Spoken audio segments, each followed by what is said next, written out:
Hey, everyone out there online. This is your online liner, Vic Martino. The last video I did, the previous one, I talked about the history of Superman. So now I'm going to follow up with, as you can see, I'm in my Batman bathrobe. Get a good look at that there, and I'm holding my Batman coffee cup, which means I'm going to talk about Batman. I mean, I talked about Superman, so it only makes sense I follow up with Batman, because Batman was created because of Superman. Superman was created in 1938. Batman was created in 1939 because DC wanted a follow-up to Superman. The Superman comic books were selling so well, they wanted another superhero, but they didn't want him to be a carbon copy of Superman. So Bob Kane, who took all the credit for creating Batman, I did a video about this, but a lot of the credit should go to the co-creator, Bill Finger. You can check out that video, just look it up online on YouTube. I'm talking about that, the true creator of Batman. Not that Bob Kane had nothing to do with it, but he basically came up with the name. Bill Finger came up with the iconic image. But anyway, I already talked about that in a previous video. I'm just going to talk about the history of the Batman. So like I said, DC, the Superman comics were selling so well, DC wanted another superhero, but they didn't want him to be a carbon copy of Superman, so they created the Batman.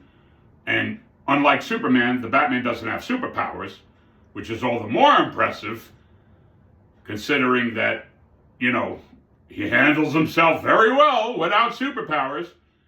Now, the first Batman to come to the screen in 1943 was in the movie serial, the 15 chapters, 12 or 15, whatever it was. Every week they would show these, like chapter 1, 2, they were like 20 minutes each, and it would accompany the motion picture that was playing at that theater. And the first one was Batman was called The Batman in 1943 with Lewis Wilson and Douglas Croft. Lewis Wilson as the Batman and Douglas Croft as Robin. And then in 1949 they did another 15-chapter serial with Robert Lowry as Batman and Johnny Duncan as Robin, and that was called Batman and Robin. And then we got 1989, which kicked off the mega blockbuster movies. Batman with Michael Keaton as Batman, Jack Nicholson as the Joker. Then we got Batman Returns with Michael Keaton as Batman and Michelle Pfeiffer as Catwoman and Danny DeVito as the Penguin. Then we got the two Joel Schumacher movies, Batman Forever and Batman and Robin. The less said about those, the better. Actually, Batman Forever wasn't all that bad, with Val Kilmer as Batman and Chris O'Donnell as Robin. But then the next one, Batman and Robin, with George Clooney as Batman and Chris O'Donnell as Robin, practically killed the franchise for a few years. Then Christopher Nolan came with made the trilogy, the Batman trilogy, which was Batman Begins, The Dark Knight, and The Dark Knight Returns. Then there was a hiatus, and now we got Matt Reeves, the Batman. In the Christopher Nolan movies, Christian Bale was Batman. Now we got the Batman, Matt Reeves, the Batman, with Robert Pattinson as Batman.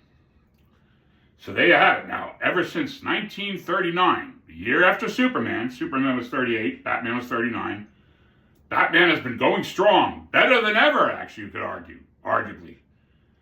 And Superman used to be the popular one. Batman now became the most popular DC superhero character ever. Sorry, Superman, but Batman is the man.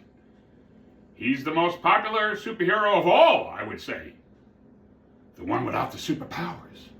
Well, only Superman really has superpowers. The total package. And like I said, Superman used to be the the more popular one. Well, they always kind of went back and forth. Superman, Batman, Batman, Superman, like that. But for the longest time now, ever since Batman '89, Batman has been the most popular superhero of them all. The most popular comic book character. In the comics or out of the comics. In the comics or on the big screen, movie screen. Batman is the one, and he just happens to be my favorite. So I'm very proud of you, Batman. Keep up the good work. Oh, did I mention... Oh, how could I have not mentioned the 1966-67 Batman TV series with Adam West as Batman and Burt Ward as Robin? Yes, that was very popular at the time and still is in reruns, reshowings, re-airings. That Batman TV series, which lasted for like 3 seasons or 2.5 seasons, and it's been on ever since, you know, on some channel in the repeats, you know, the re-airings. So let's not leave that one out. Although I always consider that Batman TV series, to me, that's the Adam West Batman. That's its own entity. I don't compare that with the other Batmans. That's in a category all its own. Anyway, there's a Batman for everyone. So I want you all to keep on enjoying my favorite fictional character, other than Bugs Bunny, the Batman.